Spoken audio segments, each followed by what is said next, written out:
Carrie Laws from the Family Law Company. Carrie, thank you very much for being with us today and for being patient and waiting your time to give your talk. I'd also like to just mention to everybody that Carrie was winner of our diversity and equality category at the West Country Women Awards. But also, Carrie, can I also congratulate you, because I believe that you are now president of the Plymouth Law Society. I am. Thank you, Alexis. It's amazing to be here this morning, and to be honest, I'm not entirely sure how I'm ever going to follow Donna. But I'm here this morning on International Women's Day with a really profound sense of purpose and optimism, having listened to all of these fabulous speakers. Today, we're celebrating the resilience, the achievements, and the untapped potential of women worldwide. And as we reflect on the progress that we've made, it's imperative that we turn our attention to the future and consider how we can continue to break barriers to diversity, to equality, and to inclusion. And I want to talk this morning about achieving inclusion through fostering social mobility. I work in a legal field, as I think most of you know, which isn't typically well known for being socially mobile. I come from a low socioeconomic background. I grew up on a council estate. I was raised by a single mum who I applaud and champion today and every day. But I could never understand why I was and why so many others were demonised for being poor and for having one parent rather than two. And growing up in the 80s against that backdrop was particularly tough. There were no societal expectations that I would or could achieve anything. And when I first said at the age of 11 that I wanted to be a solicitor, I was laughed at. I was told that girls like me can't become lawyers, that law is for rich men, that I needed to adjust my expectations. And so I did.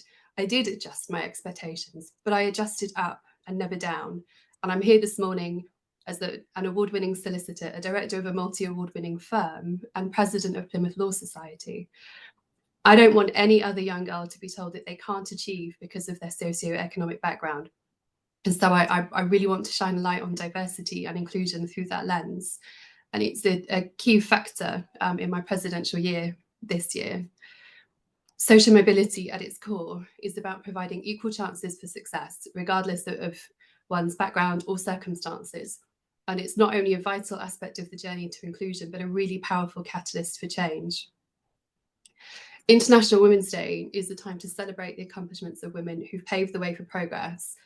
But as we reflect on those achievements, we can't ignore the disparities that still persist.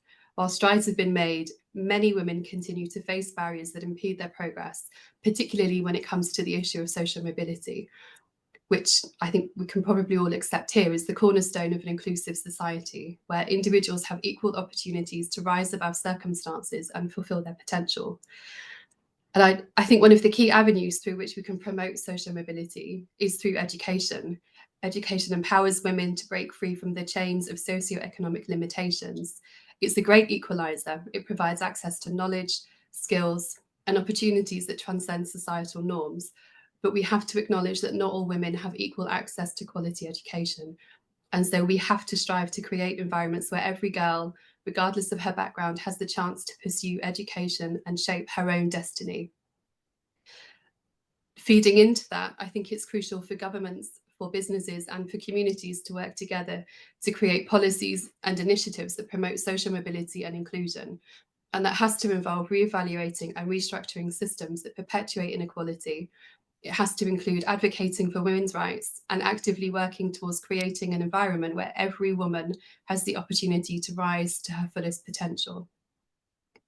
Inclusive policies that address systemic inequalities, ensuring that women have equal opportunities in the workforce, to education and healthcare, have to be essential. Discriminatory practices that perpetuate gender-based disparities need to be challenged, as do cultural norms and stereotypes that continue to perpetuate inequality. We should be fostering an environment where merit and capability triumph over gender stereotypes. And I think by promoting a culture of respect, understanding, and acceptance, we can dismantle the barriers that hold women back. Inclusive societies are built on the foundation of acknowledging and celebrating diversity, really recognizing that strength comes from the unique experiences and perspectives of women from all walks of life. Economic empowerment plays a pivotal role in promoting social mobility. It has to. Providing women with the tools and the resources to establish financial independence is key to breaking the cycle of poverty. It makes perfect sense. By championing women entrepreneurs, supporting women in leadership roles, closing the gender pay gap, as we've already talked about, we create a society that values the contributions of all its members, not just men.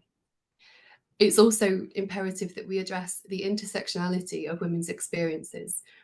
We can see this morning that women from marginalised communities often face compounded challenges, including discrimination based on race, ethnicity, sexual orientation, and disability. And to really foster inclusion through social mobility, we have to dismantle those barriers and create spaces where every woman feels seen, heard, and valued. It must go without saying that collaboration is fundamental to our success. Governments, businesses, non-profits, and individuals need to join forces to really implement comprehensive strategies to promote social mobility for women. If we work together, we can create a ripple effect of change that transcends borders and transforms societies. Creating social mobility for women requires a multifaceted approach, which is essential if we're to address systemic and cultural barriers to ensure that women have equal opportunities for personal and professional advancement. And I think for me, it really boils down to social mobility being the heartbeat of an inclusive society. It's the measure of our commitment to providing equal opportunities for everybody, regardless of their background. And I think International Women's Day serves as a call to action for all of us. Inclusion isn't merely a buzzword. It can't be. It's a fundamental principle that should shape the fabric of our societies. And by breaking down barriers, providing equal opportunities, and fostering environments that empower women, we pave the way for a brighter, more equitable future. When we embrace diversity and we ensure equality, we unlock the full potential of our society.